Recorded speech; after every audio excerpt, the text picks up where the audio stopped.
You're listening to Industry Talks on Design in Focus, a new multimedia channel serving CID. CID, Creative, Innovation and Design. Listen to representatives, practitioners and leaders on topics like industry development, skills, methods, movements, tools, concepts, projects, events, and much more.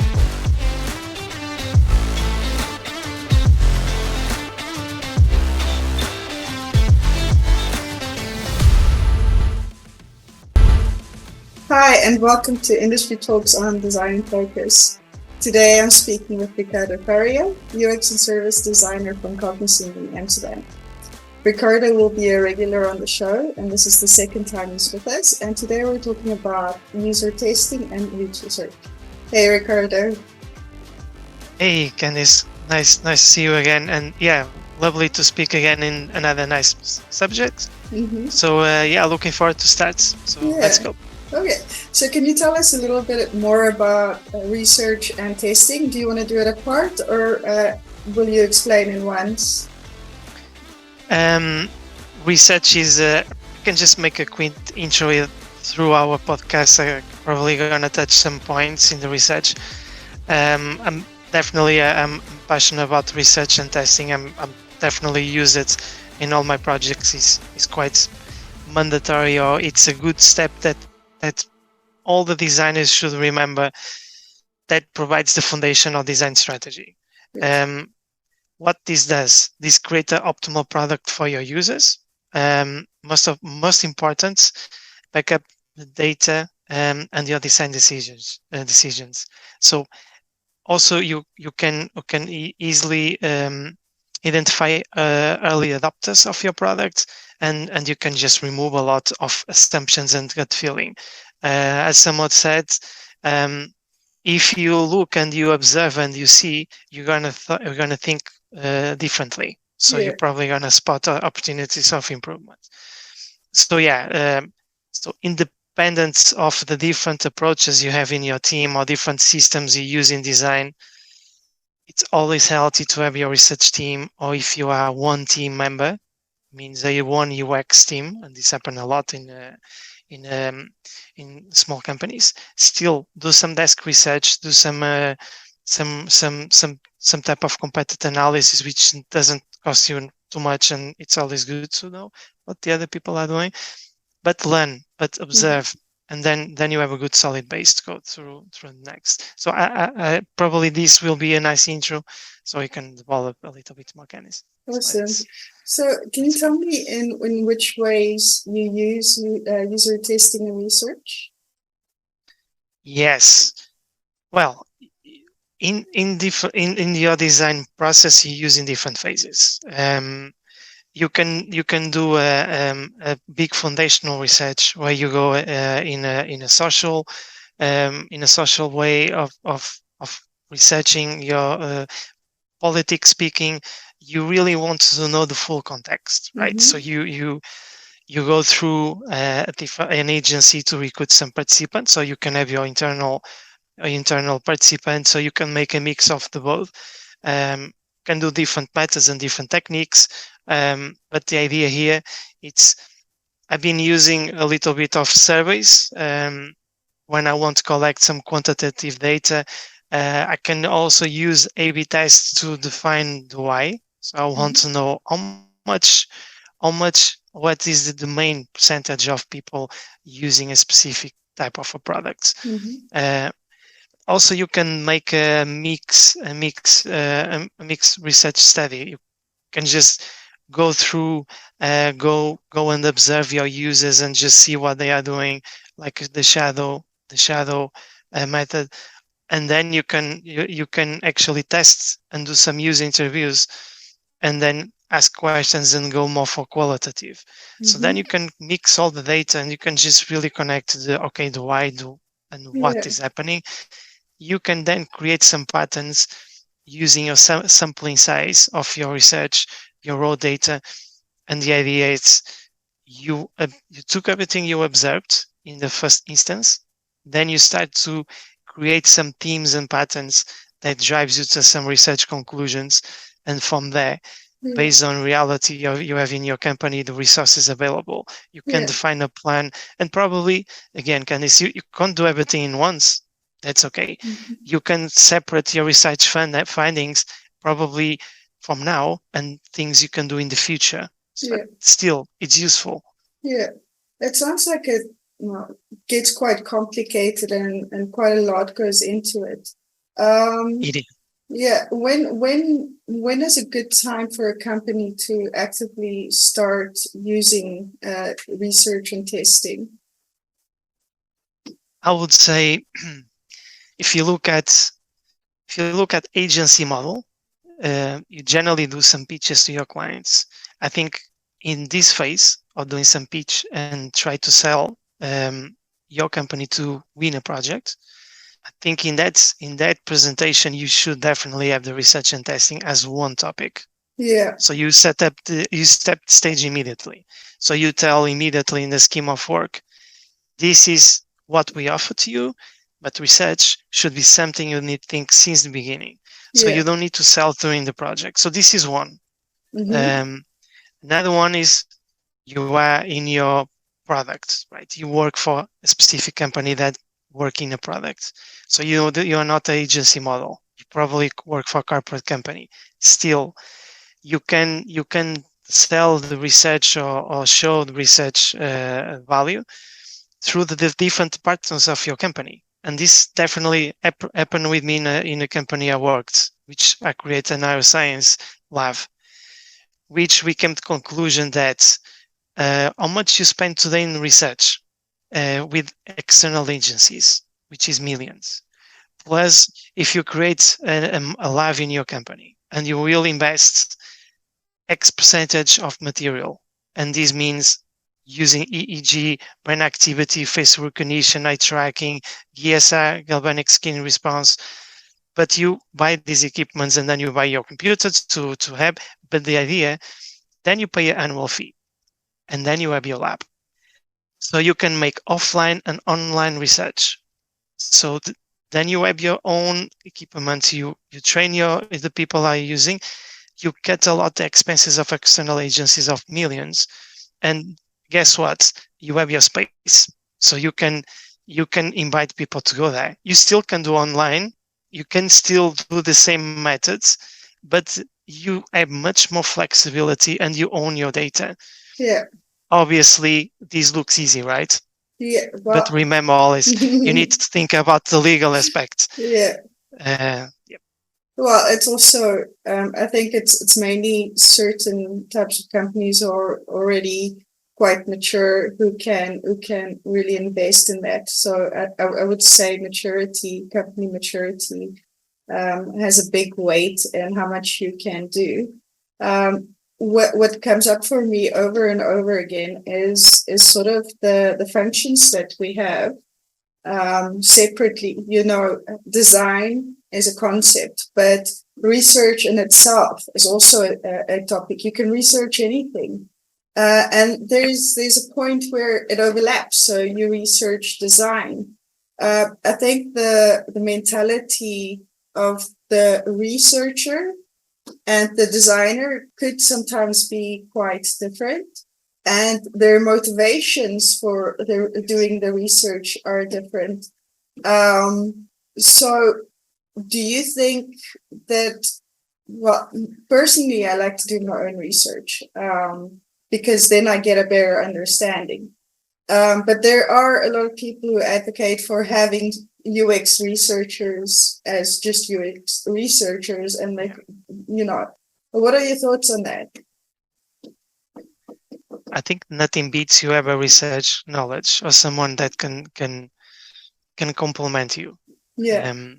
I think is a fundamental. I always give the example. Even I'm a UX researcher and take my training in Nelson Norman's group. I still need to improve my script sometimes when I do the user interviews.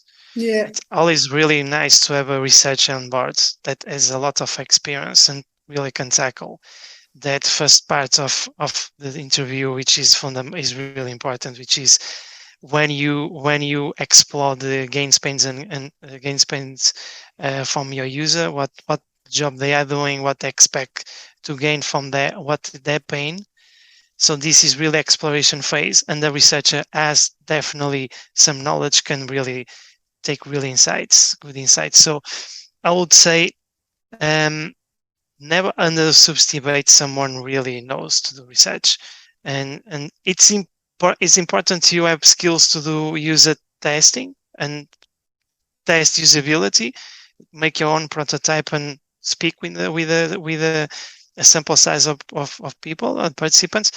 But some techniques in research, I think just a researcher can do it, and that complements a lot what you will learn. So yeah, I would say push for that. If you can't, try to learn, try to go to the basics, try to do what you can, but just do it. Something. Yeah. All right. Well, that's some interesting thoughts there, and I think especially coming from a corporate setting with larger teams. Although I know that even perhaps, I think I'll just not mention that. Can you tell me what the gains are of performing testing and research? Definitely, I would say on top of my head, enables you to create designs that definitely available for users and efficient to use. Ensure users can complete their tasks without errors. So if you do it, basically we are improving the ease of use. Decrease the learning curve of a product, make it easy to learn and use. Helps to understand the return of investment in UX, so you really can justify your decisions. Like I said before, identify early adopters, which can add more conversion rates to your product, or more people using basically the product. Super important, validate your hypothesis. So this is like a really valid point for stakeholders, because they have their hypothesis. We need to validate. And also enable you to learn about competitor products, because when you do research, you also make competitor analysis, the SWOT analysis. You really learn that weakness, the strength, and you can build that big map. So I think that is in a big shell probably what you can gain from research. Yeah. There are a couple of downfalls in research and testing, and I'd like to talk a little bit about that. For example, biases. Can you go a little into that? Definitely. To start, is costly. So we can't pretend it's not. Sometimes you don't have your participant panel. You need to go to an agency, and you need to pay some money for someone to find participants for you. It's definitely costly. Here you can manage this in a different way. You probably can't have that participant panel because it's too expensive, but you can use your internal participants or users. You're gonna have some biases, but you can make a good script. You can design your strategy. You can really think very well in your goals. You really can, just before even design, you can do this I say research briefing with your stakeholders, really to as I create one, and I go with my stakeholders, and I understand exactly what they want from here, what you want to achieve, what is your goal, and what you expect tasks to do, what is your main, what you want to take from these. And this gave really a good knowledge to design, and then from design go to test. So here you can cut. Time consuming, yes. I think people still don't understand how much time takes to do a research, to prepare, to conduct, to collect insights, and to do reports. Low engagement. People still don't understand research is important or testing is important. Here, it's really you and your belief. If you believe, people will easily believe. So if you think research and testing is important, try to show your stakeholders, just keep doing it. But then you can have inaccurate data, and again, the data sometimes don't tell everything. sometimes even with the data you collect, you need to go to the industry and back up with more data on top, so you can justify why, from the research and from what the users told you, this is what I took. Should be easy. You can even put them speak for you. Some stakeholders are skeptic. They still don't believe. Use another technique. Go to companies, taking big reports in the field, take really from there like strong numbers, make a calculation about revenue, return of investment based on what you achieve, how much revenue your company can have. Try to play with numbers and present that. I think that is a trick. Sometimes doesn't work in the normal, but just we have tricks as researchers and designers just to present. So play with that. How about the biases and sort of blocks in the mindset that we have, and how to overcome that? For example, if you're talking about confirmation bias or fundamental attribution, what is the best preparation for a UX designer to overcome that? I will say, when you do your research, when you do basically interviews, try don't show so much emotion. Try don't please your user, your participant, as much professional as possible. You are not there to please them, because if you please them, they definitely want to please you. So every time you ask questions, they're gonna say yes because you're a nice guy, right? So create a plan, stick to that plan, and based on that plan, just ask the relevant questions, use the 5 whys, just let them speak. Let them speak loud, and that can make the trick. So you can really take, again, for different interviews and different mistakes I did in the past, I tried to be nice in the beginning, and even the interview was good. In the end, the data was not good because they are not honest with me. So it's really, you are there just to ask questions and let them speak. You have to maintain that objectivity and sort of make yourself invisible. Who was it who said good design is invisible? Do you know? Well, anyway, I've heard it over and over in the industry. Good design is invisible, but when you're conducting research, it's also good to be invisible. Definitely. When it comes to asking these questions, you were talking about the 5 W's and H. Apart from that sort of interviewing questions, there are a couple of other questions as well. Like, for example, task oriented questions, follow-up questions, open-ended questions. But at the same time, there are questions which can be detrimental, bad questions. So leading questions, assumption questions. Can you give a little bit more insight into that as well? Yeah, definitely. When you make your script, this is why it's super important for you thinking about everything. Yeah. You really need to review your script sometimes 4 times. You really need to see, okay, I'm showing, when you give the task to the user, how you exactly tell what they need to do, or you just don't give clues to them. Just ask clear, neutral. So try to be neutral since the presentation moments, when you introduce yourself, when you tell them who you are, what you are here for, what is your goal, what you expect from them, how much time does it take this study, how the study is spread in parts, what they expect from each part, and then ask civilize if you can't record the session. And again, this is the most important part. You are not testing them. You want them to speak loud, and sometimes the trick I use, I don't design this, you don't hurt my feelings, so they feel, okay, I can just tell everything to this guy. It's absolutely fine. And most important, set up the timeline. So if they be their guides, tell how much time is going to take to this interview or this study, and they feel, okay, he knows what he's doing. This is the time I have, because people have agendas, and that time is precious. You need to respect that. So as much as you respect their time, they also respect yours.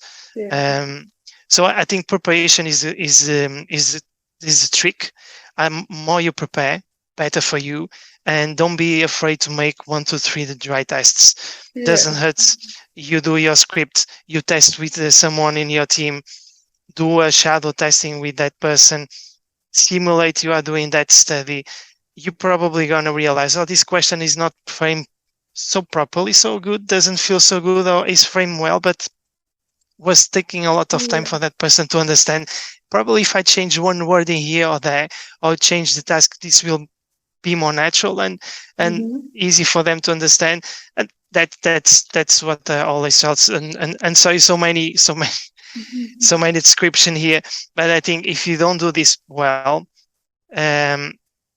all the efforts you're gonna spend to conduct the tests, to collect the data, and then have the final insights will be a waste, because you didn't make the time, the preparation well, and you are wasting your time. You are wasting time of the participants. You are really spending time, and then you realize it's really not so much patterns here or so much interesting data to collect, because you didn't talk very well in your script or things you really want to learn.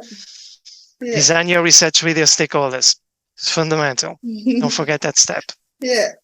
I think what you talked about how you behave in the sessions, and I think when you have moderated sessions, it's quite easy to sort of be dynamic and adjust rapidly, whereas with unmoderated sessions you have to sort of test and then go and then and I think for the most part the really big companies are only so many, so most companies are sort of small scale and they don't have their own labs, and they can't really have moderated sessions. So what can a company or what do small businesses do to overcome this?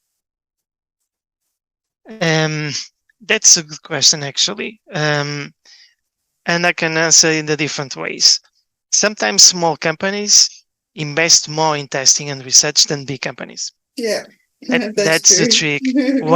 When you think you go to a corporate company and they're gonna have all the tools in the world to make research and testing, and this is amazing. Doesn't work like that. This is, you really need to. I've been in situations where I build that testing and research strategy. I went and speak with companies to have trials and to use them in my projects, and I actually use the tool and I make the research and testing and did the reports and showcase this to my project, my client, and they like it. And then I make a return of investment and say, see, this tool actually help us in the projects. Is something you probably should think to use. So why you don't use? And then you use 1-2 times and company likes and adopts. So then that's it. You already won one tool that you can use all the time. I don't want to make advertise again. Usertesting.com I use quite a few times. It's an excellent participant panel, and you really can make unmoderated and moderated sessions. And that situation of the script, as I spoke before, that applies to the situations, because when you do a user testing or live conversation, you need to have your script ready, and you're going to speak like we are speaking now with a person. You are looking in the eyes. You are not presential there, but you are speaking. You can see the emotions, right? When you do a moderated session, you don't see the emotions. You prepare, and it's like a blind test. You prepare everything, the same script, the same tasks, and then you add this to the platform, and then someone will pick up and someone will do the tests, and then later when they finish, you see the recording and you see what they did. You can't ask questions in the middle. Even if your question is wrong, will be wrong. You can't change in the middle. So this the importance of doing that script here applies, because if you do badly the script and you don't think very well the goal and everything, the moment you upload in the system, in the platform, and people pick up your test, that's it, game over. You did bad. There is the people, and also again, I always like to tell I mess around in some things I did in terms of this part of my learning. I have tests I thought I did well because I did one shadow test and was fine. When I went to the recordings, 10 people using it, and then I realized that this question was not framed correctly, and people have difficulties to do that task, and then in the end you can ask yourself, they have difficulties to do actually that task, or because you didn't give the instructions properly. Yeah, right? exactly. So you already lose one precious insight because you didn't frame that question properly. Yeah, So it's like really, really fundamental. yeah, Think about preparation. yeah.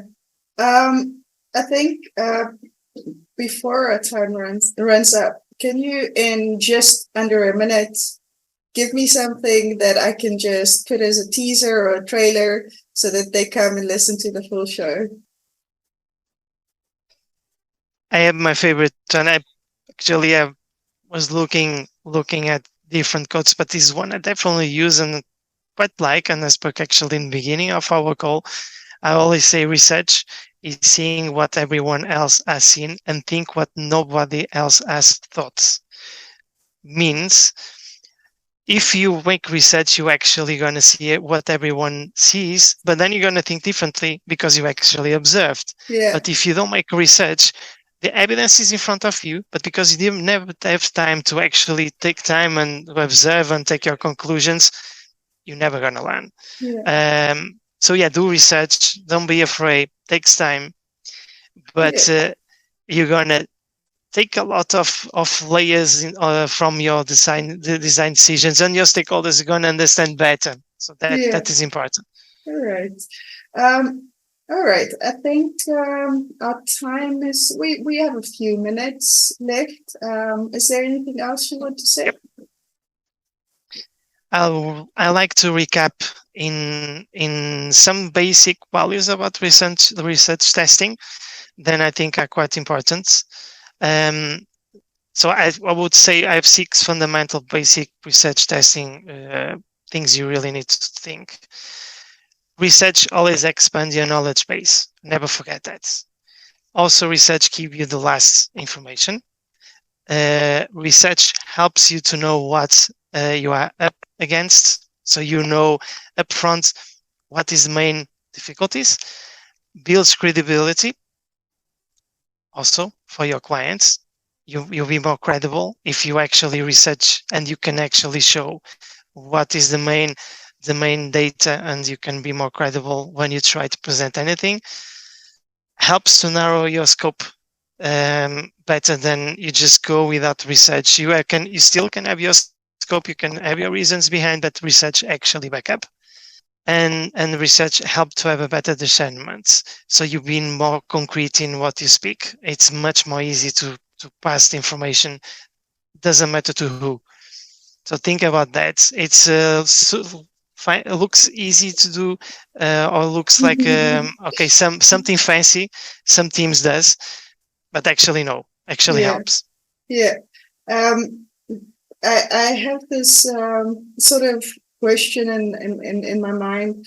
You know, you studied multimedia, and we had a conversation before, you know, where we talked about, you know, the process that we took to design, you know, which sort of, I don't know if the double diamond was around that time, but the process was the same. And so, you know, from the start of my career, I was always into research.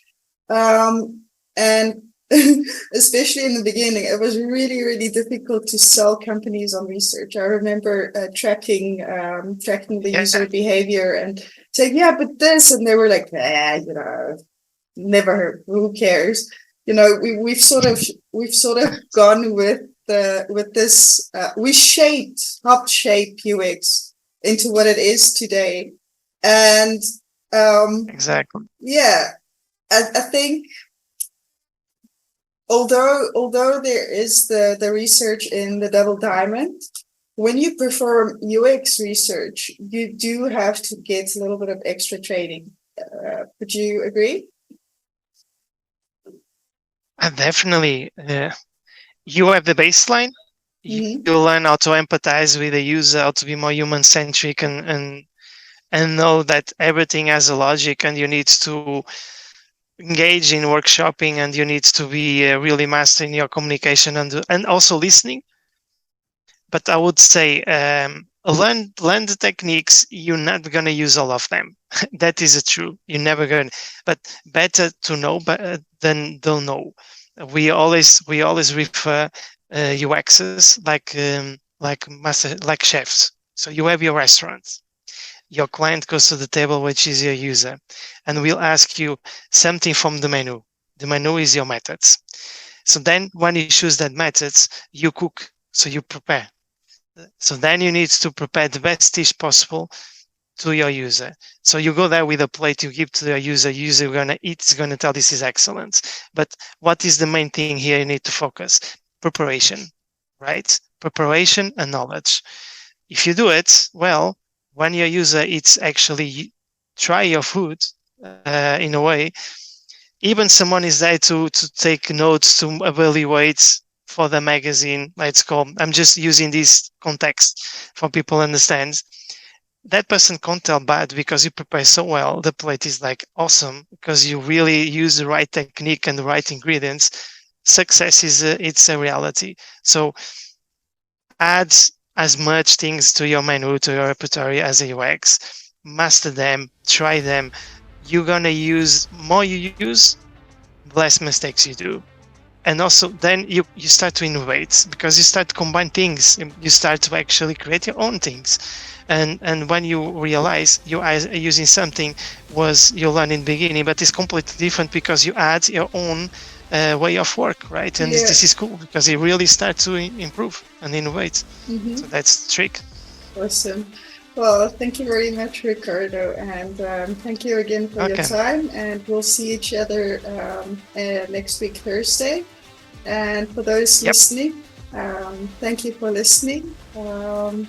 And we'll be back next week. If you've enjoyed listening to this session, please subscribe to us and follow us on social media. Visit designinfocus.org for more information and content. Design in Focus is a labor of love and can use any and all support. If you'd like to help keep us alive, please consider making a small donation.